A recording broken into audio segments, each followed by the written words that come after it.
about me? So I'm sitting in a bank lobby on a Tuesday morning, reading some Scientific American article about quantum entanglement, when my soon-to-be ex-wife storms through the entrance with her attorney. She's clicking across the marble floor in those designer heels, waving a court order like it's a championship trophy. I can hear her from across the room, declaring to the clerk that she needs the vault opened immediately because the court authorized it. She's practically glowing with confidence, already celebrating a victory she thinks she's won. I don't even look up from my magazine. I already know exactly how this plays out. Let me take you back 2 years to where this really started. My father died without much fanfare. No dramatic deathbed scene, just a quiet passing. The funeral was small and tasteful, maybe 20 people. I wrote a eulogy that didn't need exaggeration, because my dad was exactly who he appeared to be. A careful man who built wealth slowly and methodically. He believed in simplicity on the surface, but underneath, his financial structure was incredibly complex. Real estate trusts with boring names like Citron Holdings and Altana Group, staggered payouts designed to minimize tax exposure, corporate shields that dated back to the 1980s when regulations were different, offshore pivots from decades ago when that was more common and less scrutinized, old bearer bonds from an era when that still meant something. Assets that didn't exactly glow under IRS examination, but weren't illegal, just strategically positioned. He never sat me down and explained it all in detail. Instead, he left behind a detailed spreadsheet with one locked cell, password protected, and a handwritten note clipped to it that said, "Only unlock if they come for you." I stared at that spreadsheet for a while, then put it in my desk drawer and didn't touch it. Not yet. I had a feeling I'd know when the time was right. At first, my wife Rachel didn't seem interested in any of it. She didn't ask how much the estate was worth or when probate would clear. No sudden personality changes. No suspicious questions about tax shelters or offshore accounts. She just nodded sympathetically when I told her the estate lawyer would handle everything, and went back to scrolling through Instagram, looking at skincare influencers who all somehow looked identical. I actually thought maybe I'd been too paranoid about people changing when money enters the picture. Maybe she really did love me for me. Then the whispers started. At the wake, a distant cousin who'd had too much whiskey made an offhand comment about accounts in Zurich. One of Dad's old business associates sent a condolence letter that accidentally referenced some Indonesian fund, probably assuming I already knew about it. But the real trigger, the thing that flipped the switch completely, was when a trust officer from Grand Cayman called our house phone by mistake while I was at work. Rachel was home. She listened to that voicemail twice. I checked the phone log later. The officer had mentioned something about quarterly distributions and asked me to return the call to discuss ongoing management of the principal. Expelled. Chapter that moment, everything changed. At first, the question seemed innocent enough, almost concerned. How much did your dad actually leave you? Will you be managing it directly, or does it go through the business? I'm just curious, for planning purposes. We should probably understand our full financial picture. I gave her the truth every time. Everything was locked in trust, structured with specific conditions. Not something I could just access on a whim or liquidate easily. That wasn't the answer she wanted to hear. She wanted access, control, immediate availability. Then I started noticing small things around the house. Papers in my home office were slightly off, flipped the wrong direction.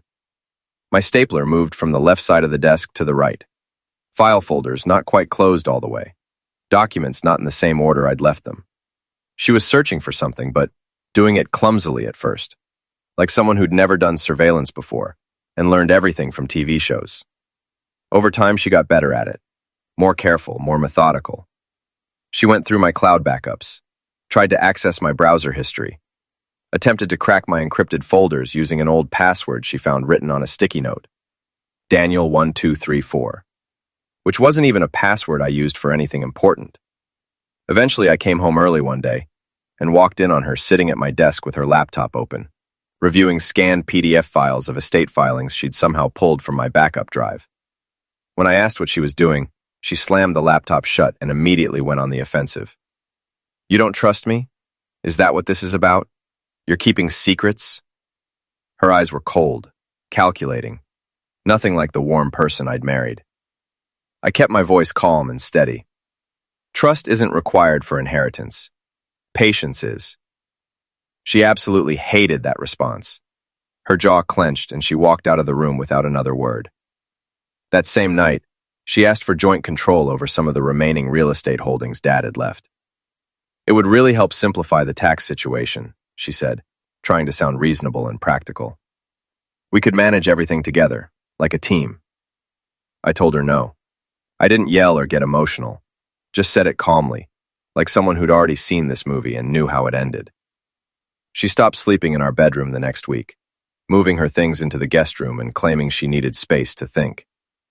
What followed was a calculated campaign, not for reconciliation or love or saving our marriage, but purely for access to the money.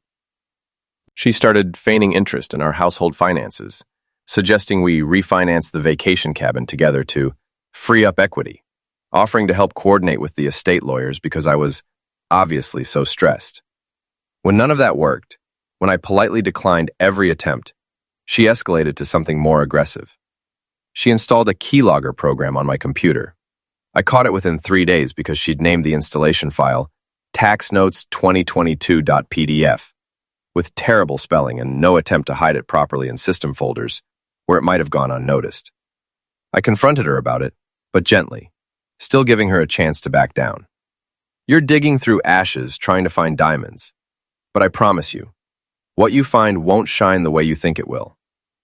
Her response was ice cold, all pretense of love completely gone now. You're hiding something. I know you are. And when I find it, I'm taking my half. That's what I deserve after putting up with you. The threats started getting more direct and personal after that. You think you're smarter than me, but courts don't care about who's clever. They care about what's fair. And I'm going to get what's fair, even if I have to drag you through every courthouse in the state. Then one morning I woke up to a yellow Post-it note stuck to the refrigerator, written in her handwriting, like it was a casual reminder to buy milk. Filing next week. Hope you've got a good lawyer. Oh, I had a lawyer. But more importantly, I had time, and patience, and a plan she would never see coming until it was way too late to do anything about it. Here's what Rachel didn't understand about me, or about how my father raised me. While she was scheming and searching and installing keyloggers and recording my movements, I was doing something much more effective. I was documenting her. See, my father didn't just leave me wealth. He left me the understanding that wealth attracts deception like honey attracts flies. And the best defense against deception isn't confrontation or fighting or dramatic showdowns. It's quiet, methodical preparation. I hired a private investigator about 14 months before she filed for divorce. His name was completely legal, someone who specialized in what he called digital shadows and pattern analysis. Nothing invasive that would cross legal lines, nothing that would get thrown out of court, just professional monitoring of publicly visible patterns. When her phone left the house at odd hours, when she made ATM withdrawals that didn't match her normal spending habits, when she met people in parking lots and cafes that she'd told me she barely knew, GPS pings that placed her at banks I'd never heard her mention. I didn't chase her around or confront her dramatically. I just collected data, methodically and legally. Every suspicious transaction got time-stamped with a digital record. Every meeting with her cousin got photographed from a distance with date stamps. Every alias account she opened got cross-referenced against public records. She thought she was being incredibly clever, opening bank accounts under her sister's name with forged signatures that matched her own handwriting patterns. Making cash transfers she assumed couldn't be traced because they were under $10,000 each. Routing money through her cousin Diana, who lived 2 counties over and had no visible employment history, but suddenly started making regular deposits. But here's the thing about trust funds that Rachel never understood. They don't grow in chaos and noise and drama. They grow in silence and patience. And I stayed very, very quiet, watching everything, saying nothing. The courtroom scene was almost theatrical when it finally happened. Her side of the room was packed with drama, expensive leather folders embossed with her attorney's firm logo, exaggerated whispers between attorney and client, like they were planning a military invasion. I sat quietly with my lawyer Marcus. No notepad, no entourage, No stack of intimidating documents. Just a calm expression that didn't move regardless of what was said. Her attorney stood up with this massive, smug confidence, like a hunter who just cornered wounded prey and knows the eliminate is inevitable. Your Honor, we have significant and compelling reason to believe the respondent has failed to disclose substantial physical financial assets, specifically storage containers, safe deposit boxes, and private vaults that may contain unreported funds directly related to the inheritance in question. He really emphasized the word vaults, like it was a punchline designed to make me look like some cartoon villain hoarding gold. We're formally requesting a court order compelling full and immediate access to any such containers, with or without the respondent's cooperation or consent. Rachel's eyes were practically glowing with anticipation. She kept glancing at me, trying to catch my reaction, see me sweat. She was already mentally spending money she thought she'd found, probably planning the Instagram posts about her new life. My attorney, Marcus, didn't even flinch, didn't look up from his folder, just kept reading like this was the most boring procedural matter imaginable. No objection, Your Honor. The judge paused, clearly surprised, and peered over his reading glasses at Marcus. You're not disputing the existence of these containers? You're not filing any motion to block discovery? Marcus replied smoothly and calmly. We're not disputing anything whatsoever. In fact, we're fully prepared to assist with immediate access. We can provide location and access information right now if that would expedite the process. Impartial. That should have been Rachel's first major warning sign, the kind of red flag you can't ignore. When your opponent doesn't fight back at all, when they actually help you open the door you're trying to break down, it usually means they desperately want you to walk through that door. But she was too excited, too convinced of her own cleverness to notice. She turned toward me with this triumphant smile spreading across her face, lips curling like she'd just won the lottery. If she could have said, "Gotcha," out loud without completely destroying her case, she absolutely would have. I could see her mentally rehearsing the story she'd tell her friends about how she outsmarted me. The judge signed the order without further discussion or argument. This will be effective immediately. You'll coordinate logistics through your respective counsel. As everyone stood up to leave, I reached into my jacket pocket slowly and deliberately, pulled out a folded piece of paper, and slid it across the table toward her lawyer. No drama, no hesitation, no speech or explanation. On that paper was written a bank name, Fidelity Westside, a specific vault number, my signature authorizing access, and attached to it with a small metal ring was an actual brass key with a red leather tab. The number 917 was embossed clearly on that tab in gold lettering. Her attorney stared at it like I'd just handed him Excalibur or the Holy Grail. Rachel leaned over his shoulder, read the information, and whispered just loud enough for me to hear clearly. That's it. That's exactly where he's been hiding everything this whole time. Her lawyer turned to me with that smugness returning full force, blooming across his face. We'll have this opened and inventoried by Monday morning at the latest. Semantics, I shrugged casually. Just remember to bring gloves. You'll understand why when you open it. He actually chuckled out loud, a condescending little laugh, thinking I was making some kind of desperate bluff to save face. I wasn't bluffing even a little bit. I was giving him genuine, practical advice he'd wish he'd taken seriously. Here's the thing about poker that most amateur players don't understand. When someone bets aggressively, thinking they have the absolute winning hand, and their opponent quietly matches the bet without any emotion or hesitation, that's not weakness or fear. That's certainty. Rachel thought she was storming a treasure vault full of hidden assets. What she was actually doing was walking straight into an archive, a carefully curated gallery of her own crimes that I'd been building for 18 months. Every lie she told, every secret account she opened, every whispered conversation with her cousin about bleeding me dry in the divorce. I had documented it all. She thought this was her victory moment.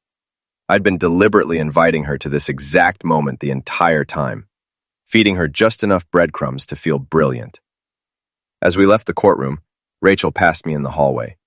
Couldn't resist getting close enough for one final jab. I told you I'd find it eventually, she hissed with absolute confidence and satisfaction. I smiled calmly, genuinely calm. You absolutely did find it. But finding something and surviving what you find are two completely different games. You might want to remember that. She rolled her eyes dramatically and walked away, heels clicking on the marble floor like victory drums announcing her triumph. She never even noticed the small envelope I was holding in my other hand, clearly addressed to her sister Diana, in handwriting she should have recognized. I'd been holding it like bait the whole time, right there in plain sight, and she hadn't even registered its existence. That was always her fundamental problem throughout this entire situation. She never asked the important question. Why wasn't I fighting harder? Monday morning arrived with typical weather and typical traffic. Rachel marched into that bank like she was about to claim her rightful inheritance, practically bouncing with excitement. I didn't follow them to the vault area. I just sat down in the same lobby chair I'd been in before, picked up the same magazine someone had left behind, and waited patiently. The bank officer led them through the heavy metal security doors, with Rachel practically vibrating with anticipation. Her lawyer was already mentally calculating his billable hours for this victory. I could see it clearly on his face, that greedy little smile. A few minutes passed in relative silence. Then I heard it clearly, the metallic sound of the drawer sliding open smoothly on its tracks, followed by complete and total silence. Then, not silence at all. Her lawyer's voice, suddenly sharp and panicked, cutting through the quiet lobby like a knife. Don't touch anything in there. A pause, then louder and more frantic, voice actually cracking. I said, do not touch anything at all. People scattered throughout the lobby turned to look toward the vault area. The bank officer emerged first, his face completely drained of color, looking like he might actually be sick. He walked straight to the manager's desk and quietly picked up the phone. Not calling police, not yet anyway, just internal security escalation to figure out what to do. Rachel's lawyer stumbled out next, gripping his briefcase with white knuckles, like it might shield him from whatever was in that box. His tie was crooked now, sweat clearly visible through his expensive shirt. All that courtroom confidence completely evaporated into thin air. The last person to emerge from the vault was Rachel herself. No more gloating, no more swagger, no more triumphant smile. Just this confused, mumbled phrase as she walked past me without making eye contact at all. What the hell is this? What did you do? I didn't answer. I didn't need to.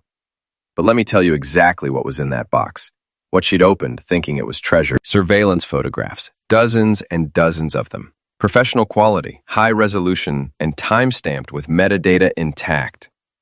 Rachel entering different banks at specific times and dates. Rachel meeting her cousin Diana in parking garages, both of them looking around nervously before exchanging items. Rachel sitting in cafes with people she'd told me she barely knew, leaning in close for intimate conversations. Documents showing accounts opened fraudulently under her sister's name, complete with forged signatures that handwriting analysis could easily match to Rachel's patterns.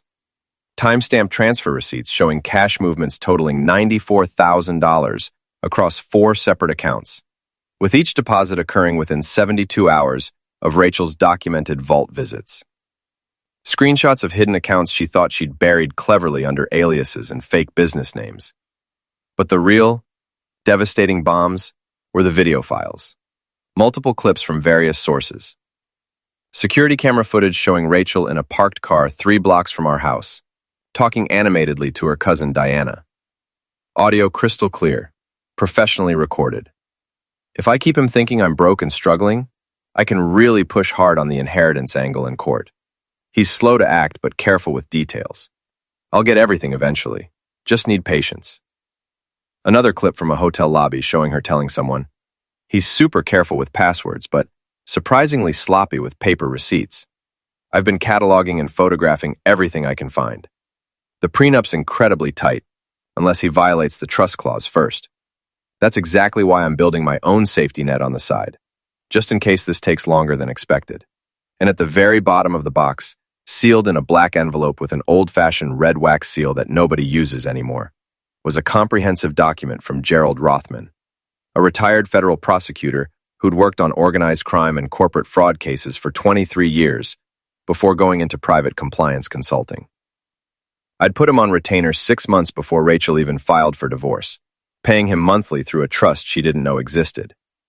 Inside that envelope was a full forensic report titled Asset Exposure and Pattern Misrepresentation, Preliminary Report and Compliance Review. Tabs meticulously organized by month. Every withdrawal Rachel made from any account. Every fake vendor invoice she'd created to justify transfers. Every girl's weekend trip that coincidentally matched perfectly with cash movements and suspicious deposits.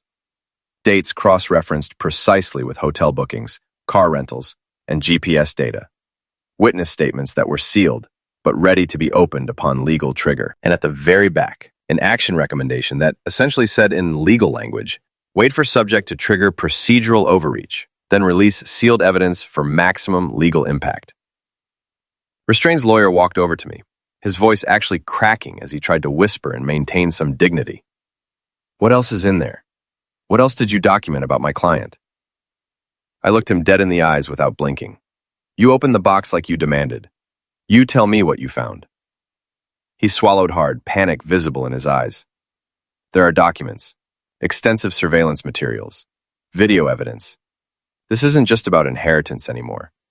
This is criminal evidence. Where did you even get all that footage? How long have you been doing this? Slamming which footage specifically? I asked calmly, almost pleasantly. The brunch meeting with the notary where she discussed forging documents?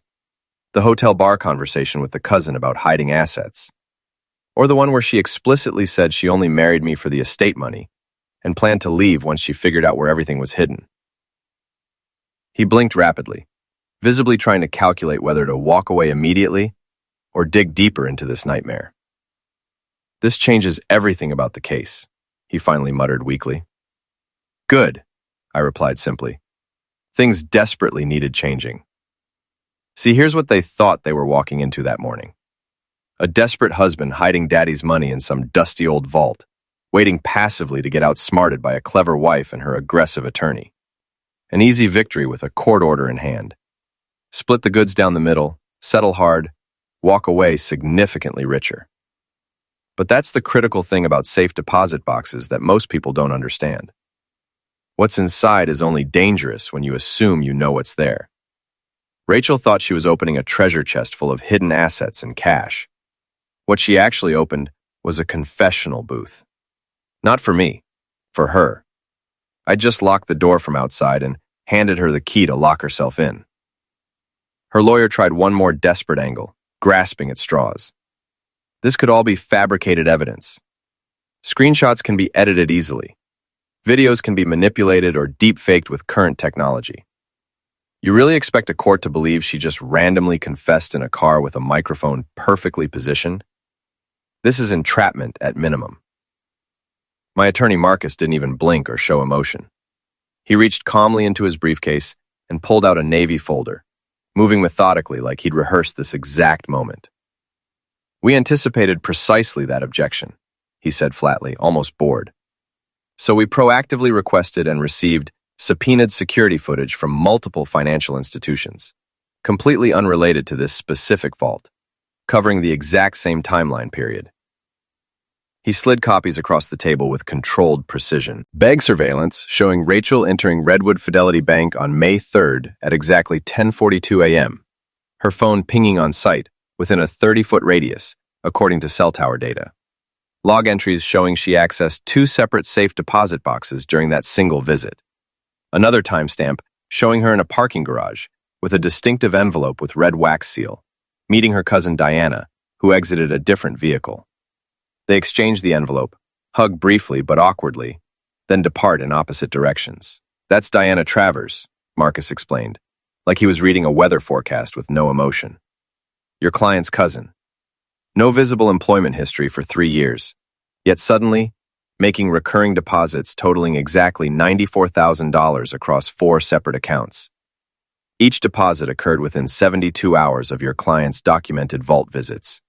And yes, we have all the receipts, all the wire transfer records, everything notarized and court admissible. Rinse Marcus turned his laptop screen toward them and pressed play without commentary. There was Rachel again. Different location this time. Sitting in a cafe wearing sunglasses. Leaning across the table toward an unidentified man in business casual. Her voice, slightly distorted by background cafe noise, but still perfectly clear and understandable.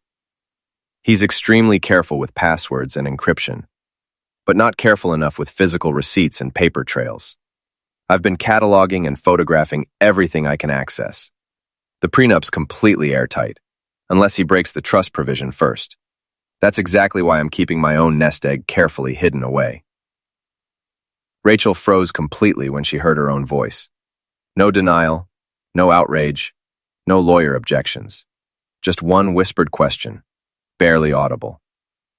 How did you even find that recording? Admired answer. Because the truth is actually simple when you think about it. I didn't go looking, actively or obsessively. I just stopped trusting her completely. And when you stop trusting someone you live with, their patterns become glaringly visible, like bruises under ultraviolet light. You don't need to follow them everywhere physically. You just need to pay attention carefully and wait patiently. But here's the thing that truly destroyed Rachel's entire case and legal strategy. 3 years earlier, when we got married, we signed a prenup at her lawyer's strong insistence, actually. She barely looked at it seriously, treating it like a formality. We were sitting in that trendy restaurant downtown, the one with the overpriced small plate appetizers and decorative plants everywhere, and she skimmed maybe 2 paragraphs maximum. She looked up at me, laughing dismissively. Clause 18B? What is this? Some kind of spy thriller novel? I told her it was just a reasonable safeguard in case one of us tried to screw the other through the legal system. She actually snorted. That would never happen between us. I love you, dummy. You're being paranoid. And just like that, she signed it without reading any fine print, eager to finish and order food. Fast forward to the conference room several days after the vault incident. Her lawyer's face had gone pale green as he read carefully from the prenup copy Marcus had placed on the table between them.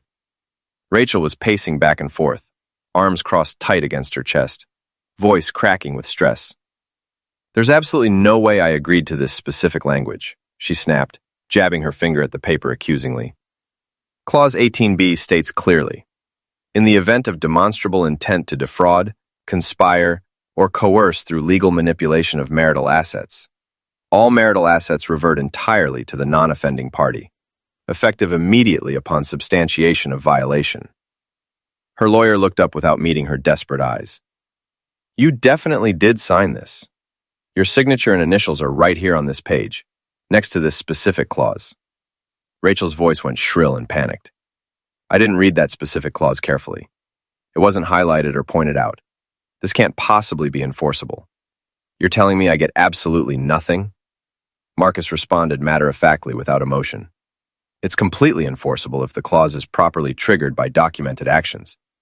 And based on the extensive documented evidence in the vault, combined with the subpoenaed bank records, it's been definitively triggered.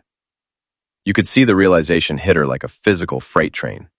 All her months of scheming, all those carefully planned phone calls with cousin Diana strategizing the approach, the hidden accounts, the fake vendor invoices, the staged arguments to build a narrative of emotional neglect. All of it had detonated catastrophically in one footnote she'd ignored and laughed at 3 years ago. By the time the next hearing came around, Rachel looked like a totally different person. The anger was gone. The smug attitude was gone. She barely said a word. Her lawyer spoke for her, though he looked like he'd already given up. His tie hung loose. His briefcase wasn't even zipped, like he wanted to run out the door. We'd like to suggest a private settlement, he said softly, trying to sound steady. My client is willing to give up all rights to the inheritance and any related assets. In return, we ask that nothing else from the vault be added to the public record where the press can reach it. Translation: she'll vanish quietly if you don't destroy her in front of everyone. Marcus looked at me, waiting. I leaned in and spoke plainly. No. She chose to make this public. She filed for divorce in the open. She accused me of hiding assets. So she'll get what she asked for. Full public record. Every piece of it. Let her explain it all under oath. The judge, who had watched the whole thing like a slow crash, finally stepped in.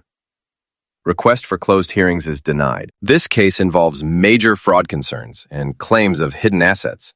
The public is entitled to openness. All hearings will remain open to the public and the media. That's when Rachel started shaking. First her fingers, then her foot tapping fast under the table, then her whole body trembling. She stared straight ahead, blank, already knowing how this would end. Not just losing, but losing in front of everyone with her name glued to it forever. Within days, the story leaked online. A legal blog posted an anonymous piece about a spouse trying to cheat a prenup and invent a false money trail. It didn't use her name at first, but people figured it out fast when someone shared a transcript snippet that included her cousin's full name. Then came the rumor mill. A woman from her yoga class texted me. "I saw something online. Is it true?" Then she stopped replying. Rachel's friend circle collapsed almost overnight. The group chat died. Brunch invites stopped. Events she used to host carried on without her. No one even hid it. Her family turned on her too. Her mom called me, voice shaking, asking if the rumors were true. I told her to ask Rachel. That afternoon, her brother, who once begged me to save him from losing his house, texted me. "Please leave me out of this. I have a family and a reputation." Funny how people grow spines only when they're afraid. The final ruling came in on a Thursday. A dry legal note on official paper. Petitioner's claims dismissed. Respondent retains all assets. Clause 18B is valid and enforceable. Rachel didn't even walk inside to hear it. She waited in her car, staring out the windshield like it might explain something. Her lawyer walked out alone, tie crooked, mumbling, "No comment," to reporters before ducking into a cab. The asset split was brutal. I kept the house, the lake place, every company, every share, everything from my father's trust. Rachel got her 2018 Audi, which I had fully paid off years ago, and debt, a huge pile of it. Her legal bills were just the start. The audits found hidden credit cards, loans in her sister's name, and secret investments she made using my tax ID. But the real blow came 3 weeks later. Gerald Rothman, the prosecutor I hired, sent a formal packet to the state's white-collar crime division. A calm little file with a letter. Evidence shows an attempt to mislead the court through false financial filings and intentional asset hiding. Please review under State Financial Code 203A and 410. Rachel was charged with 2 counts, attempted fraud and false statements under oath. Not felonies yet, but serious enough to trigger financial checks, travel limits, and forced surrender of all her devices for forensic review. When she learned this, she tried calling me nonstop. I had blocked her months earlier. She called her lawyer instead. He filed to quit the case at once, citing ethical concerns. No one wanted to represent her anymore. She was toxic. About a month after everything was settled, Rachel came to the bank again. No lawyer this time. No fancy clothes. Hair pulled back, no makeup, large sunglasses that didn't even fit her. She quietly asked to see the vault again. Alone. The banker knew who she was, but stayed polite and led her back. Her steps barely made a sound. In the vault, he opened drawer 917 with the same brass key she once grabbed like she'd won something. She sorted through the papers slowly, like she was searching through wreckage. Then she reached what I'd left for her at the bottom. A cream folder, thick paper, labeled in my handwriting. Personal. Inside was a photo from our wedding. Rachel laughing, real and bright. My arm around her. The kind of photo people frame. We never did. Below it was the original prenup, signed and notarized that same day. Her initials next to clause 18B, with a tiny heart she'd drawn by her name, like it was a cute joke. At the bottom lay a single page, handwritten in blue ink. You asked what was mine. I only protected what was never yours. The banker later told me she didn't move for 15 minutes. Then she started crying. Quiet, steady tears. Not rage, not drama, just the kind that come when you realize none of this was done to you. You did it to yourself. This wasn't revenge. It was record-keeping. She thought I'd crushed her on purpose, but I simply let her walk into the truth she created. The final twist, the thing that broke her, was simple. That folder and note had been in the vault the whole time. I didn't add them after the divorce filing, not after her lies. They were placed there a month after I first saw her snooping through my office, when I realized what path she was on. Because even then, I already knew who she would become and how this would end. All I did was save the proof and hand her the key. Her charges are still pending. Rachel may face jail time and long-term financial limits. Her reputation is gone. Her friends are gone. Her family barely talks to her. Meanwhile, my life is moving on. The estate is safe. My father's work is protected. And the brass key to drawer 917 stays in my desk, reminding me that the most dangerous person isn't the loud one or the bold one. It's the quiet one who takes notes and waits while you write your own downfall.